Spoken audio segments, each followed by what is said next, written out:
Starting with visuals, it's beautiful and refreshing, yet remains very faithful to the original.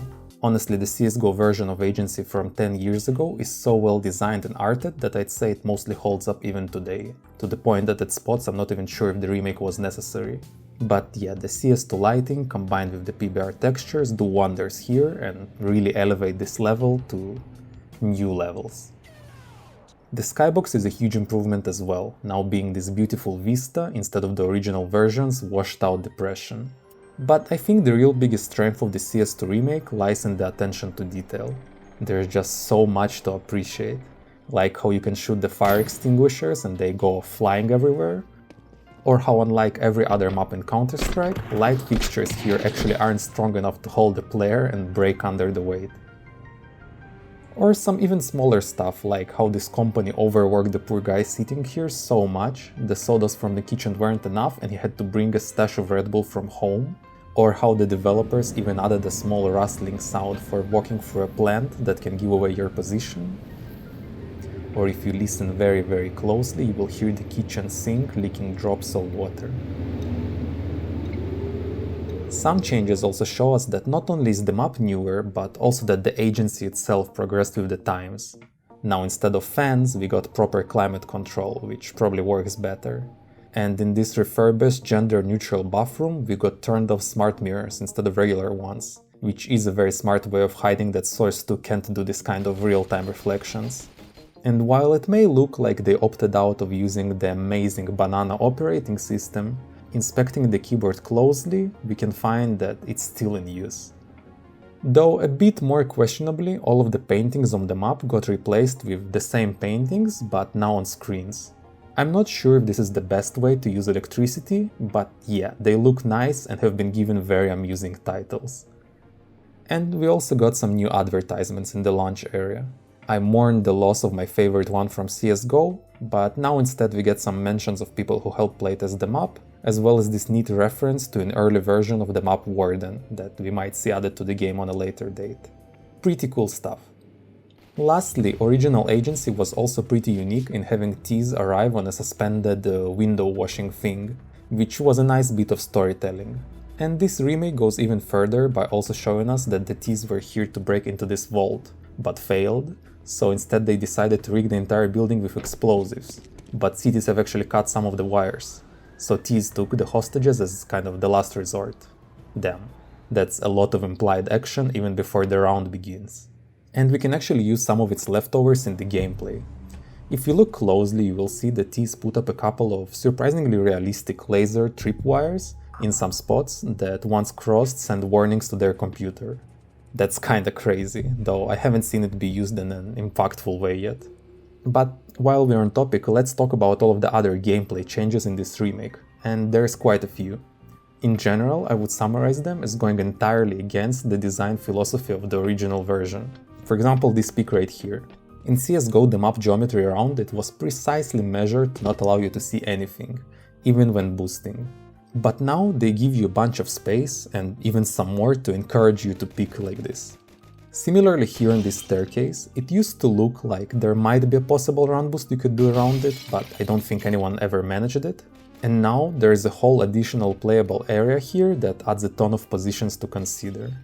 Also, this boost here used to be boost only, and had all of the furniture around it measured precisely to not allow you anything more than a jump spot. But now they added this shelf here that gives you this strong angle pretty much for free without anyone's help. I find it interesting that the creators decided to go down this path when designing the remake, and when it first came out I actually talked to one of them about it. Here's a snippet of what Rick had to say. We added this sort of stuff here where it's like, okay, originally you would have to run across here, okay, and then you got to peek this. Oh, that's terrible, right? This is the angle you got to peek, and then you got to hope and like, oh wait, I got to jump across here, or I got to throw a smoke grenade down there. But what if you can come through here, You can climb up there, and now all of a sudden, the T who sat down on those stairs, he can't just be staring into this area. He needs to worry about above and below. Yeah, so the main idea of all of those changes is to help the city side out, since both by the core balancing of the game mode and by the layout of the original map, they had a hard time winning rounds. And I think certainly some changes do succeed at that. Ts indeed have a much harder time holding down this area, and now it also provides cities with a very useful self-boost, and a bunch of other additional angles that cities got do really help them out a lot. But also at the same time, I feel like some of the changes were sort of done for fun more than anything. Like the new openable toilet doors, or this new pipe surf, or the physics-based blinds in T-spawn, or the aforementioned laser tripwires. And also I fear that some of these new changes might even backfire a bit.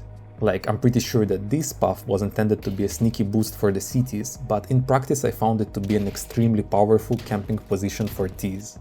And the new city spawn, even though much prettier than the ugly helipad that we used to have, to me feels to be even harder to bring the hostage into, since it's so open.